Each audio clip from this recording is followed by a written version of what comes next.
the only things you can buy are extremely overpriced. And let's take a look at this here. Again, we talk about the U.S. middle class. It's actually disappearing. Household incomes greater than 150,000 adjusted for inflation now make up a record 34% of all households, rising 29 points since 1955. And now at the same time, the middle class has shrunk 11 percentage points to 45%. This is the lowest on record. So the people that are able to get ahead are getting ahead in a big way. They're investing, and the compound interest is working for them. They're actually breaking free from the middle class. But the people that are right now caught in the trap, they're being sunken lower and lower. So the middle class itself is becoming less and less populated. People are either making it big or they're just failing and becoming sort of impoverished. And this is how you usher in socialism, Conch. You drive the gap of wealth. You make it more and more and more significant. Wealth, people who are struggling. What do you then create? You create a society, a system where people become dependent on the handout.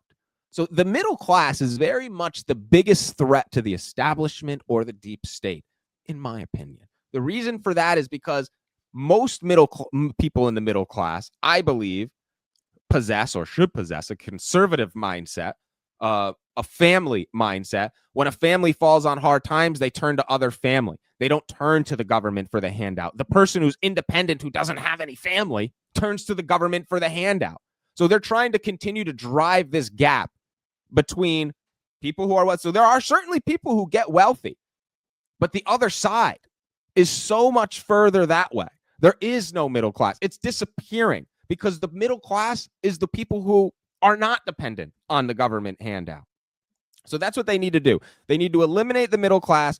A couple of people will get through to the promised land, and that's okay because you're always going to have the promised land. As long as a significant amount of the population has no chance or at least sees it as that way. I think seeing it that way is more important. Make them think that they have absolutely no chance of getting into that next social class, that next level of income. Make them think it's impossible. That way, their only option is to depend on aid, assistance like SNAP and so on, housing assistance, you name it. But it's all to try and yield voters. Again, that's what this whole thing is always about, yielding voters. And they're willing to deteriorate the biggest social class of America in order to do it. There's my little morning rant for you, Conch.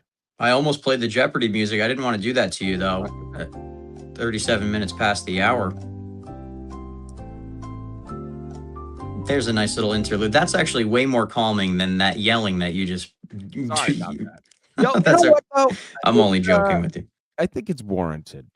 You got to get upset about this. Well, it is. It is. It's upsetting. I mean...